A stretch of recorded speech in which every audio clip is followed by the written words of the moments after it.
Welcome everyone. Today's video is not a trend. It's not a productivity hack. And it's definitely not for people who just want a quick dopamine rush. This is for people who are done surviving, done repeating the same habits, done pretending like they're okay. This video is for the version of you that's been screaming inside. I know I was meant for more than this. And for the next 21 days, we're going to rebuild you. One challenge at a time, one truth at a time, one step toward the life you were born for. But to truly understand what we're doing here, you have to understand something most people never do. The war isn't out there. It's in here, in your subconscious mind. Nikola Tesla once said, "If you want to understand the secrets of the universe, think in terms of energy, frequency, and vibration." But what he didn't say is this: you are a frequency machine, and the settings were programmed by your past, by your trauma, by your parents, by your fears, by every time someone told you, "Don't try too hard, you're not good enough, you'll never make it." Here's the painful truth. 95% of your thoughts, decisions, emotions, and actions are not made by you. They're made by your subconscious programming. Your subconscious mind is like the operating system behind your life. It decides what you believe, what you fear, what you deserve, what you settle for. And if you don't rewrite that program, you'll live the same day for the rest of your life. What is the subconscious? In simple words, let me explain it in a way even a child would understand. Imagine your brain is a smartphone. Your conscious mind is like the screen. What you see, tap, scroll. But your subconscious mind? That's the entire operating system, running in the background. You don't see it, but it controls everything. It decides how fast the phone runs, what apps you can use, and whether the phone even works at all. Now imagine if that operating system was filled with viruses. Beliefs like, "I'm not good enough. I always mess things up. People like me never succeed." And then you wonder why you fail, why you're stuck, why motivation never lasts. It's not your fault. It's your programming. And it's time to uninstall it. That's what these 21 days are for. This isn't a challenge. It's a reconstruction, a deep rewiring of who you are, what you believe, and how you live. So today, we begin. Challenge 1. Identity your limiting beliefs. Before you build a new life, destroy the lies that control it. Let me ask you something powerful. What lies have you been calling truth your whole life? Because the truth is, you don't need to be more productive. You need to stop being poisoned. You can't pour fresh water into a cup filled with acid. So today, before you set goals or build habits, we clean the mental cup. What to do? Sit down with a blank page. Write 3 limiting beliefs that come up when you think about your future. Some examples. I'm too old to change. I'll never be consistent. I always ruin everything. Be brutally honest. These are not affirmations. These are the lies you've been programmed with. Now for each one, flip it. Turn that belief into its opposite truth. I'm too old to change. This is the perfect time to become who I was always meant to be. I always ruin everything. I've made mistakes, but I learn fast and grow stronger. I'll never be consistent. I can become consistent because I now understand what blocked me. Speak these new beliefs out loud. Your subconscious doesn't respond to wishes. It responds to repetition. Say it every day, out loud, like you mean it. Let's take Anna, a 32-year-old woman who wants to become a speaker. Her beliefs: Nobody will listen to me. I don't speak good English. I'm too shy. She flips them. My voice matters. I will connect with the right people. I can learn English fluently, one day at a time. My shyness is not a weakness. It's my quiet strength. She writes them, speaks them, lives them. And 6 months later, she speaks on her first podcast. Why? Because she didn't just change her words, she changed her beliefs. And beliefs control your life. Most people try to change their actions without changing their beliefs. It's like trying to build a mansion on top of broken ground. If your foundation is full of doubt, shame, and fear, every goal you build on top of it will fall. This challenge destroys the weak foundation and replaces it with strength. That's challenge 1. A mirror, a reset, a crack in the old program. Because before we can rise, we must know what we've been buried under. Challenge 2. The dopamine reset. 10-minute digital detox. Your brain is fried. Not because you're lazy, but because it's overloaded. Now we give it space to breathe, to heal, to remember what clarity feels like. Let me ask you a question that no one else dares to ask. When was the last time your brain was quiet? I don't mean silent in the room. I mean silent inside your head. Most people alive today are not living. They're scrolling, switching, jumping, reacting. From one notification to another, from one video to the next, from one quick check to an entire hour gone in a black hole of content. And they say they can't focus. They say they're tired. They say they're unmotivated. But the truth is, they're not broken. They're just overstimulated. They've been hijacked by the most addictive drug of this generation, dopamine. Dopamine is the chemical in your brain that gives you the feeling of, I want this. When you see a notification, your brain releases dopamine. When someone likes your post, dopamine. When you eat junk food, dopamine. When you see a new message, dopamine. It's not bad. But too much dopamine from unnatural sources, screens, sugar, scrolling, makes your brain sick. It's like giving a child unlimited candy. They become wild, restless, unfocused. That's how your brain feels right now, tired, burned out, but constantly chasing more. Most people who say they have no motivation, no energy, no focus, no patience, aren't lazy. They're just living in a constant state of mental chaos because the brain was not designed for this much input, this much noise, this much stimulation. Every second. You were not meant to check 17 apps before brushing your teeth. You were not meant to scroll past 1,000 faces before lunchtime. You were not meant to see news, war, gossip, jokes, lies, all in 5 minutes. That's not laziness. That's neurochemical burnout. So today, we begin the healing. Challenge 2. 10-minute digital detox greater than 10 minutes. No phone, no screen, no scroll, just silence. Not for punishment, but for recovery. How to do it. Find a place with no distractions. No TV, no laptop, no phone. Set a timer for 10 minutes. Put your phone in another room. Turn it off if needed. Sit or walk in silence. That's it. Don't try to meditate. Don't do anything. Just notice what happens inside you. How uncomfortable it feels at first. How you keep reaching for your phone mentally.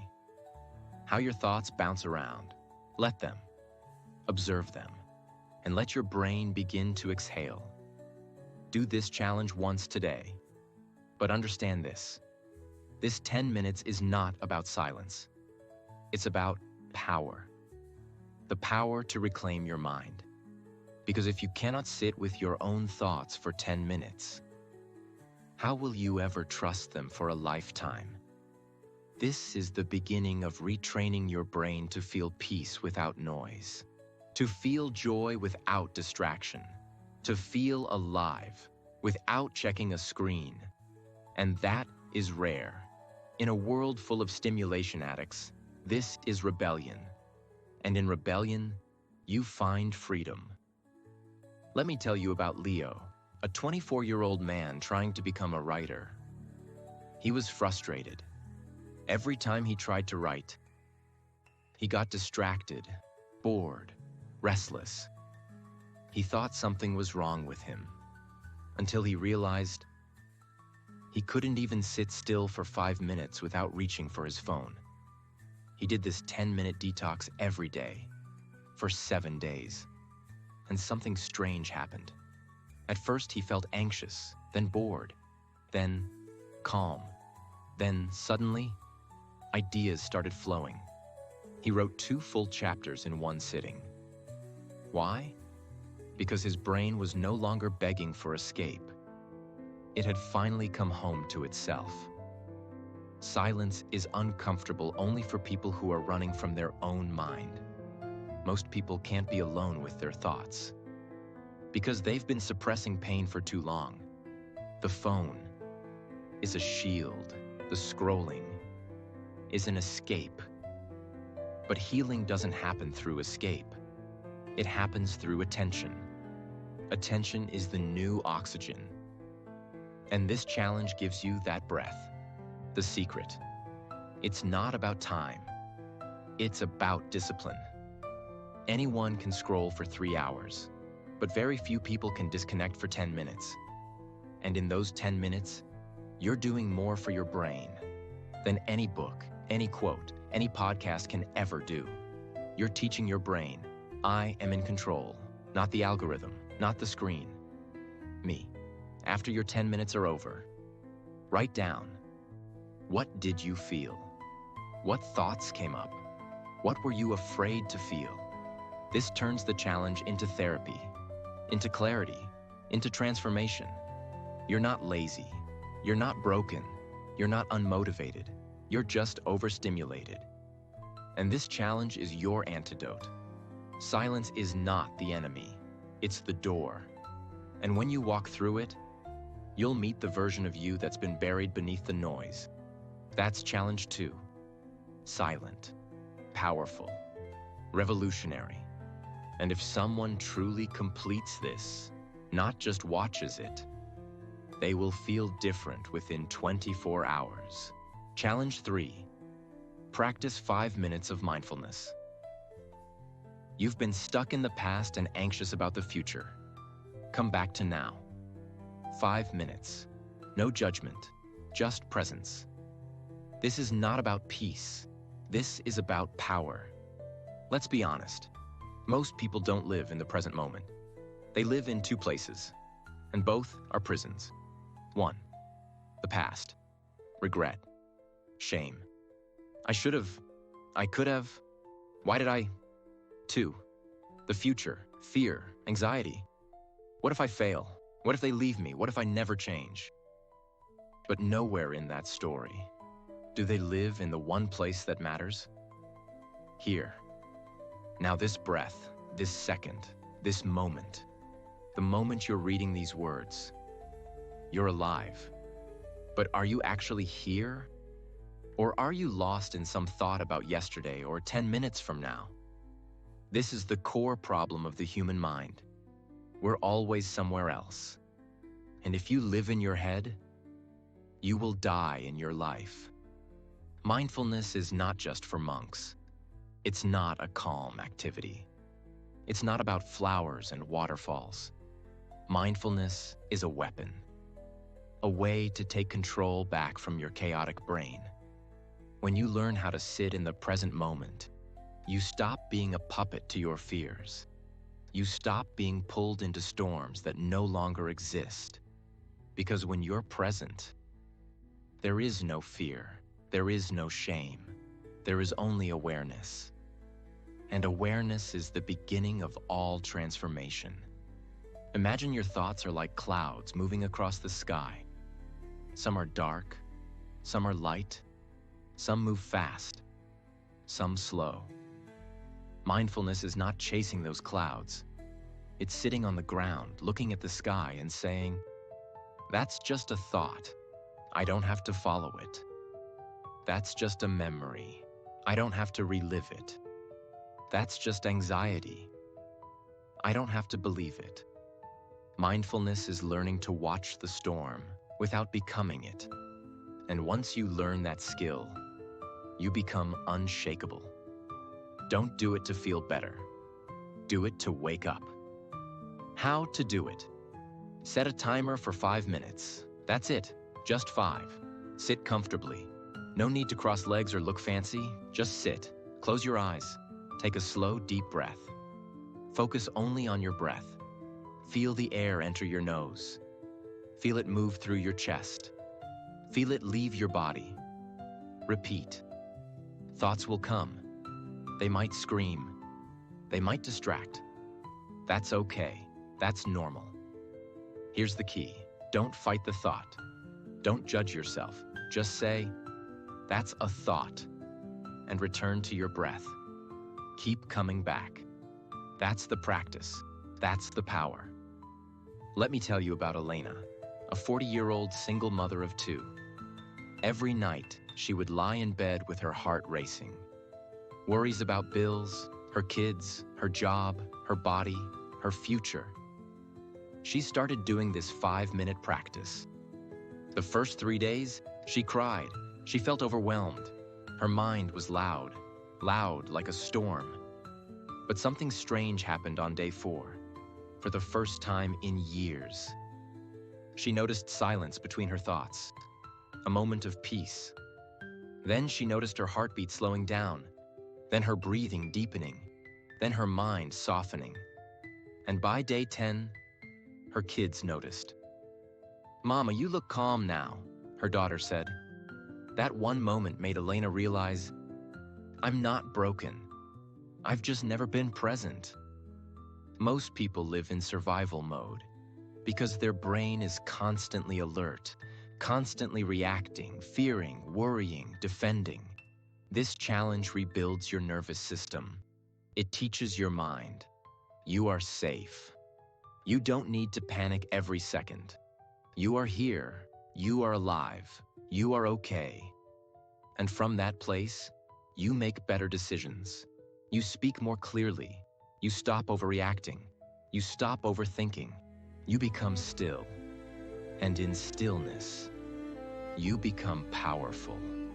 If your mind is too loud during this challenge, that doesn't mean you're doing it wrong. It means you're finally listening. You're finally hearing all the noise you've ignored for years. And that's progress. That's healing. That's courage. Because most people never face their thoughts. They just run. They scroll. They numb. But you're sitting in it. You're watching it. And you're returning to your breath.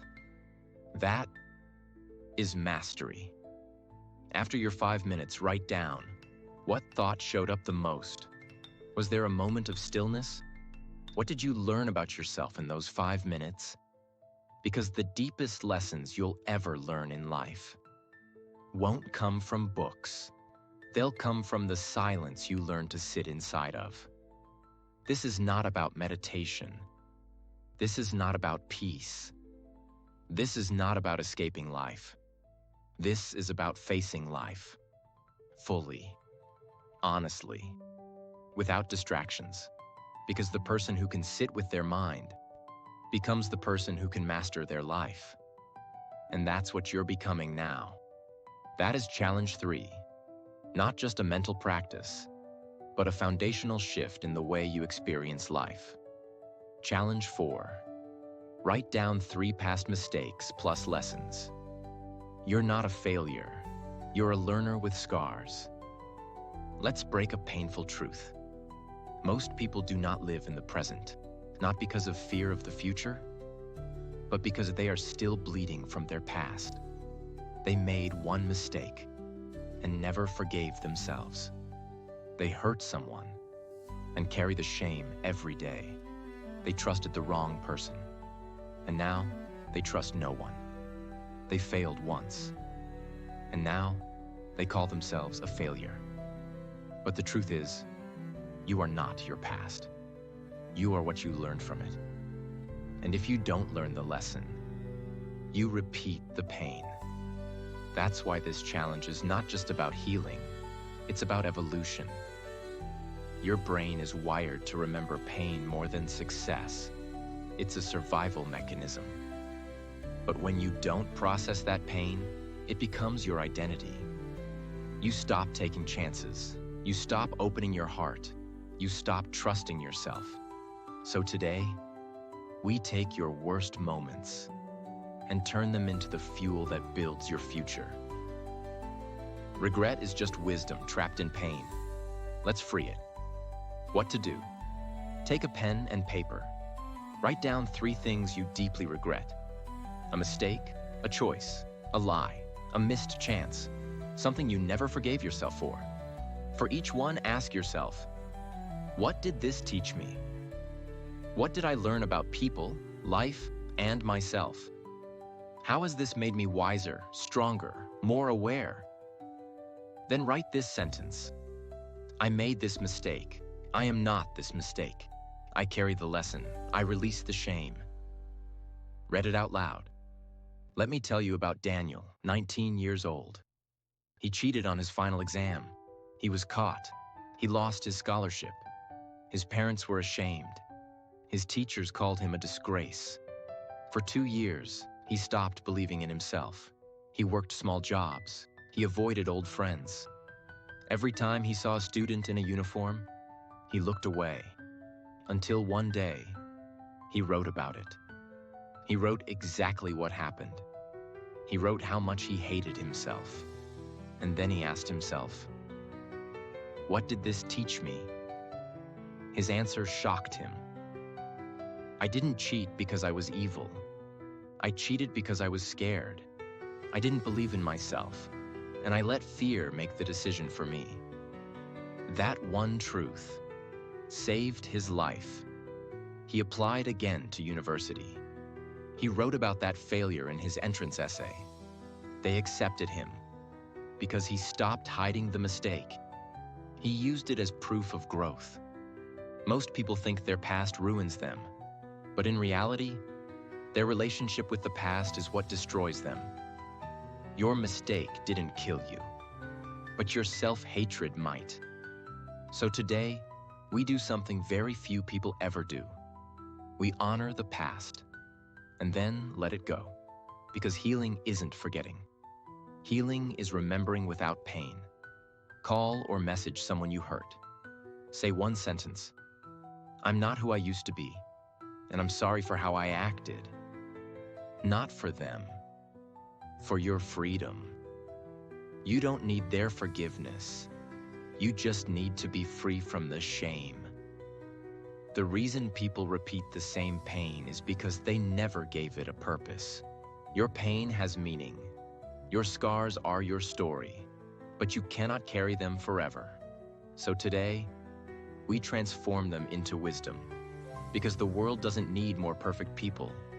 It needs more healed people who own their story.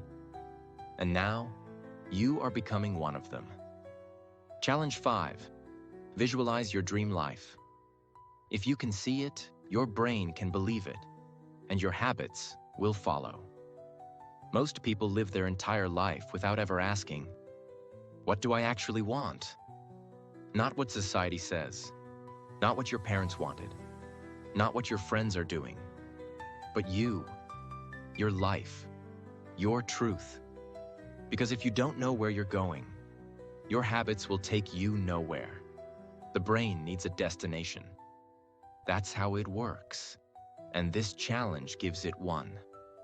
Your brain doesn't know the difference between imagination and reality. That's why you cry during movies.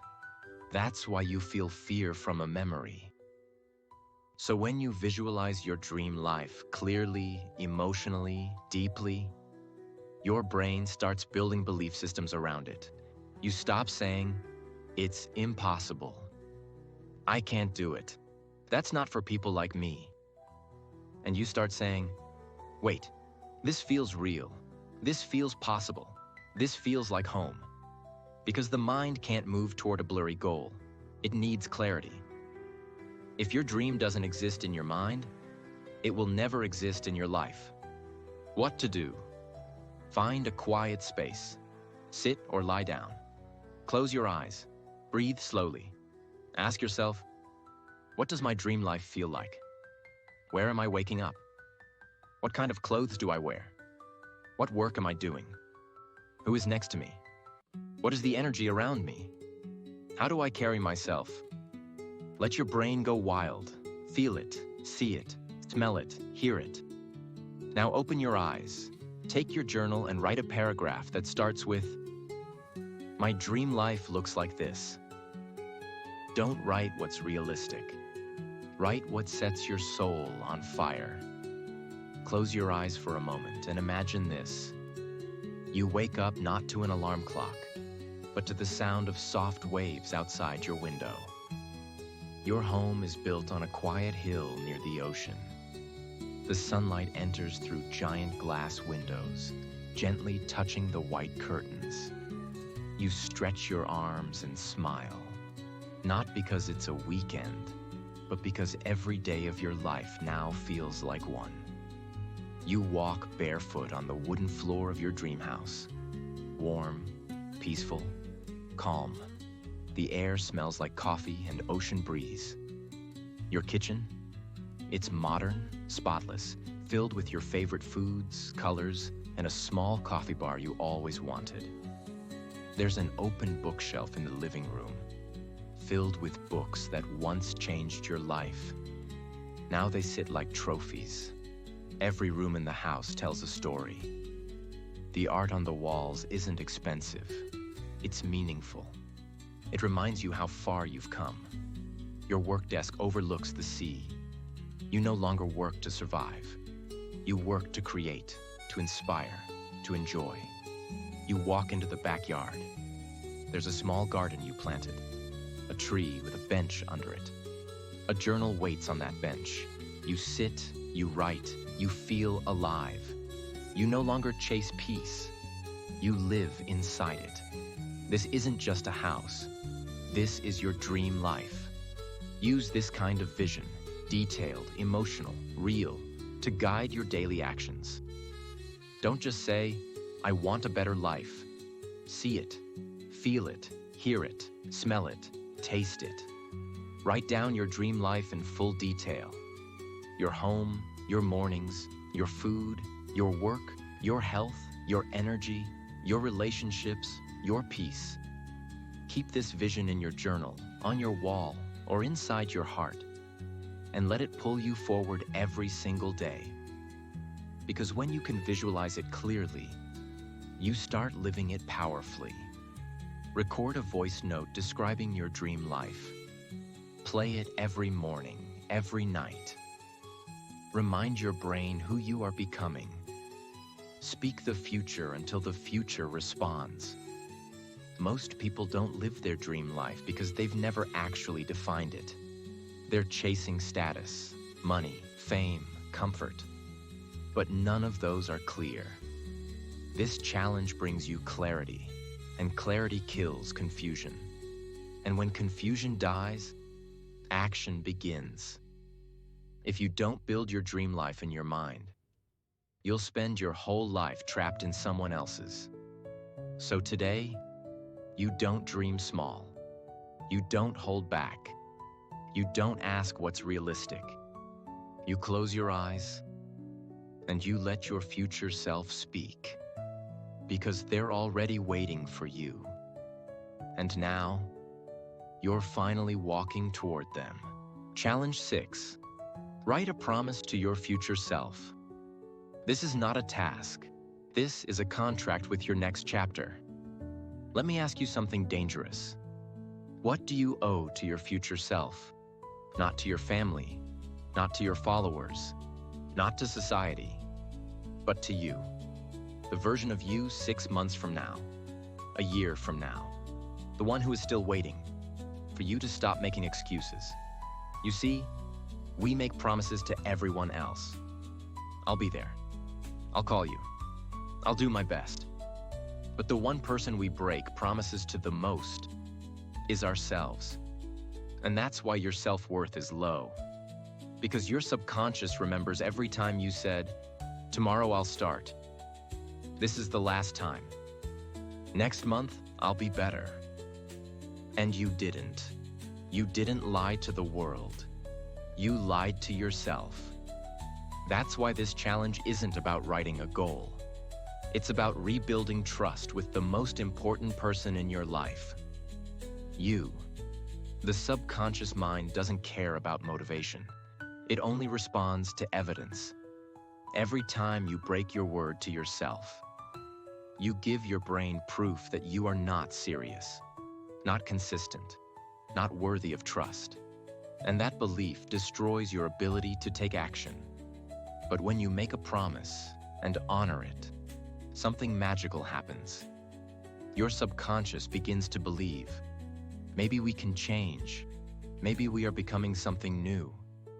And from belief comes momentum. Not a wish, not a dream, a vow, something sacred, something non-negotiable. How to do it? Close your eyes. Visualize your future self, 6 months or 1 year from now. Where are they standing? What do they look like? What energy do they carry? What have they survived? Ask this version of yourself, what do you need from me today? What habits, decisions, and courage do I owe you? Now write this sentence. From this day forward, I promise myself. Speak it out loud, slowly, emotionally, not like a quote, like a declaration, like a spiritual contract. Write this promise somewhere visible, on your wall, on your mirror, in your phone. Read it every single day until your soul believes it. Let me tell you about Andre, a 36-year-old man who used to weigh 130 kilograms. He was bullied his entire childhood. Every year he promised himself, next year I'll lose weight. But he never did, because it was always a goal, never a vow. One night, after binge eating alone, crying in his room, he stood in front of the mirror and whispered, from this day forward, I promise myself, I will never abandon my health again. He didn't say, I'll lose 30 kilograms. He didn't say, I'll go to the gym.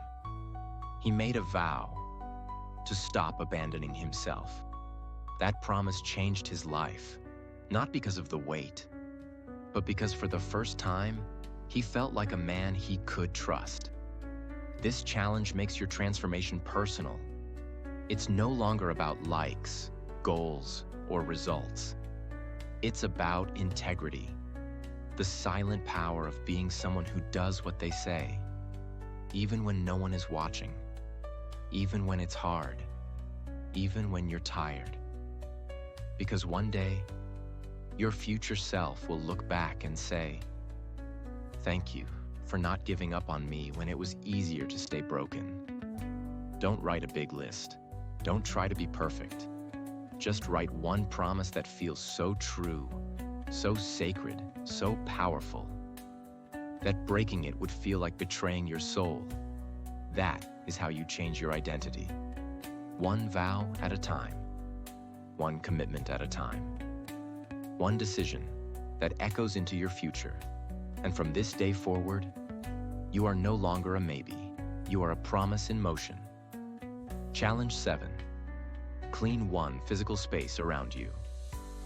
Your outer world reflects your inner world. Let's take back control, one corner at a time.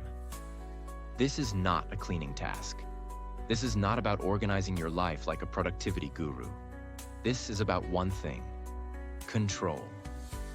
When life feels heavy, when your mind feels scattered, when nothing seems to make sense, the one thing you can take back is your environment. You can't fix your past today. You can't fix the economy. You can't fix other people. But you can clean the drawer beside your bed. You can fold the clothes on your chair. You can make your bed like you're preparing for war. And that simple act tells your brain, I am not helpless. I am not stuck. I am in charge of my world, even if it's just this one shelf. Your brain is constantly taking signals from your environment. Cluttered room equals overwhelmed mind. Dirty kitchen equals delayed decisions. Messy closet equals mental fog. But when you clean even one small corner, you activate a part of your brain that says, I am no longer surviving. I am building. I am restoring. I am coming back to life. Not for beauty, for power. How to do it. Pick one small area that feels messy, heavy, chaotic. Examples: your desk, one drawer, your bed, a corner of your room, one shelf in your kitchen. Set a timer for 20 minutes. No phone, no distractions. Clean it like you're preparing for a new identity. Not like you're organizing, like you're creating a space for a warrior, a creator, a healer to exist. When you finish, stand back. Look at it. Take a deep breath and whisper, this is the beginning of order.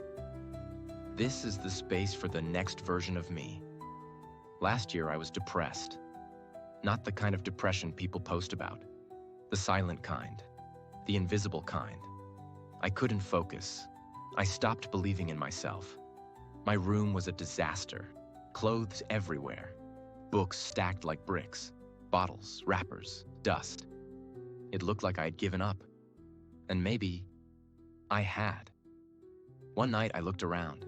I asked myself, if someone walked into this room right now, what would they learn about me? The answer broke my heart. They would see pain, chaos, and no hope. So I stood up. It was 2:14 a.m. No music, no phone, just me and the mess I had created. I started with the floor, then the table, then the shelves. I didn't know it then, but I wasn't just cleaning my room. I was cleaning my sadness, my pain, my stuck energy. As the sun came up, my room looked different. But more importantly, I looked different. I felt powerful again. I had proof. I can change something. I can take control.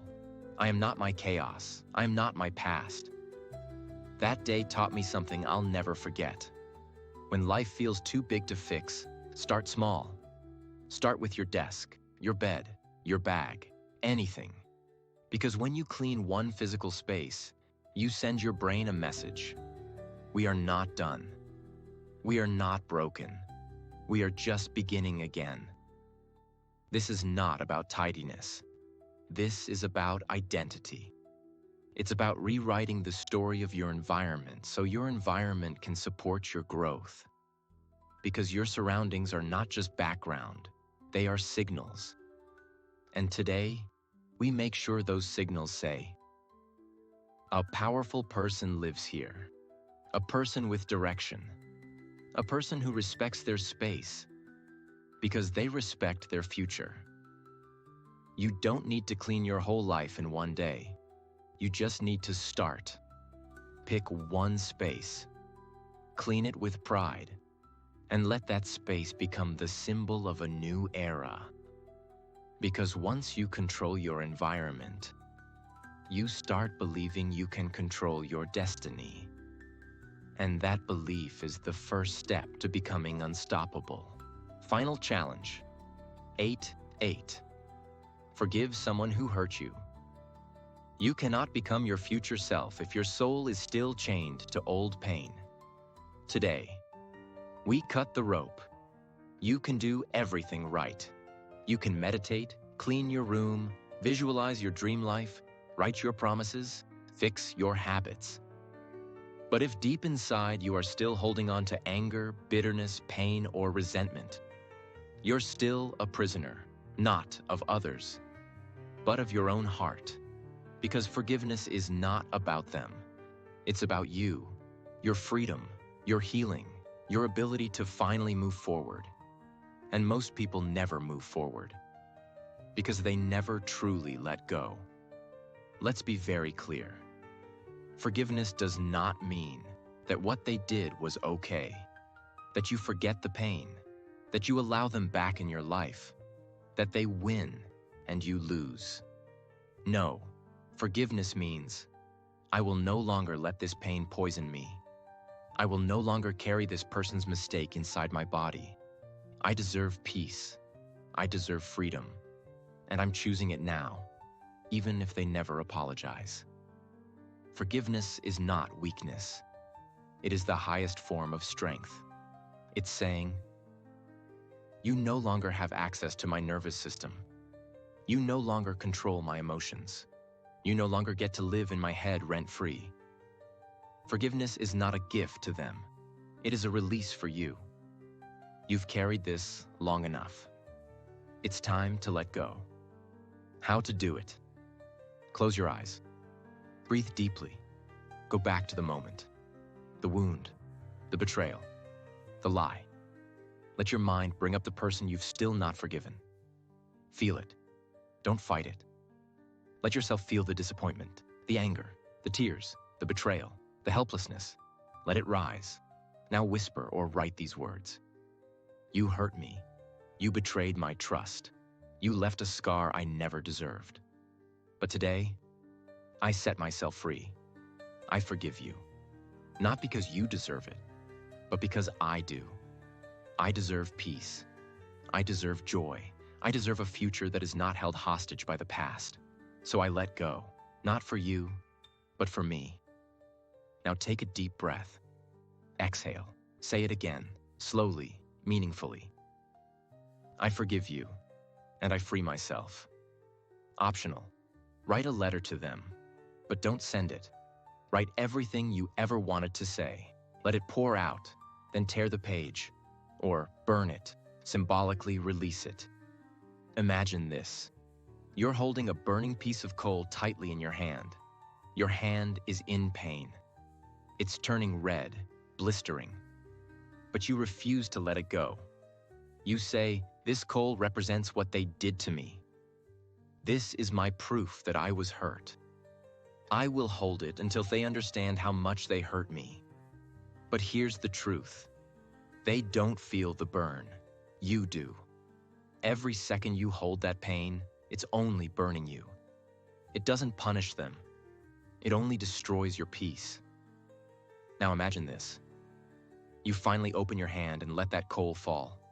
You feel the pain still there, but it slowly starts to heal. The wound breathes. The fire is gone. And for the first time, you are free. The lesson. Forgiveness is not saying, it didn't hurt. It's saying, I'm done letting it burn me every day. You don't forgive because they deserve peace. You forgive because you do. What happens when you don't forgive? If you don't forgive, you start carrying bitterness in your voice, tension in your body, distrust in your relationships, walls around your heart, anxiety in your dreams, cynicism in your words. And over time, that weight turns into a life you didn't choose. You begin to punish new people for old pain. You reject love because it reminds you of the past. You stay stuck because the pain keeps you safe. But you weren't born to be safe. You were born to be whole. And wholeness requires release. You've done so much in this challenge. You've reflected. You've rewired your habits. You've cleaned your space. You've visualized your future. You've written sacred promises. But if you don't release the poison, you'll carry it into your new life. This is the final door. Not to healing, to liberation. And when you walk through it, everything becomes lighter. You don't forgive because they said sorry. You don't forgive because they earned it. You don't forgive because the world says you should. You forgive because you are finally ready to heal. And when you do, the chains fall, the weight drops, the storm ends. And for the first time in years, you take a full breath and feel free. After all 8 challenges, here's how to test if you truly completed this journey. not just watched it. Step 1. The mirror test. Stand in front of a mirror. Look yourself in the eyes and ask, did I show up for myself with full honesty, full emotion, and full presence? If your eyes tear up, if your voice shakes, you did it right. Step 2. The energy test. Close your eyes. Ask yourself, am I lighter than when I started this video? Am I more clear about who I want to become? Do I feel proud of showing up for myself? Do I feel closer to the version of me I've always wanted to be? If the answer is yes, you're no longer the same person who clicked this video. You've been reborn. Step 3. The real life test. In the next 24 hours, do you treat people with more softness? Do you breathe more slowly? Do you walk with intention? Do you avoid the habits you promised to break? Do you feel something new deep inside? If you do, that's not a coincidence. That's transformation. That means you didn't just watch a video. You completed a soul challenge, and you earned your new identity. And now, here we are. You didn't just watch a video. You just completed something most people will never have the courage to even begin. You looked inside. You faced your wounds. You cleaned your space. You rewired your mind. You forgave. You let go. And you rose. One challenge at a time.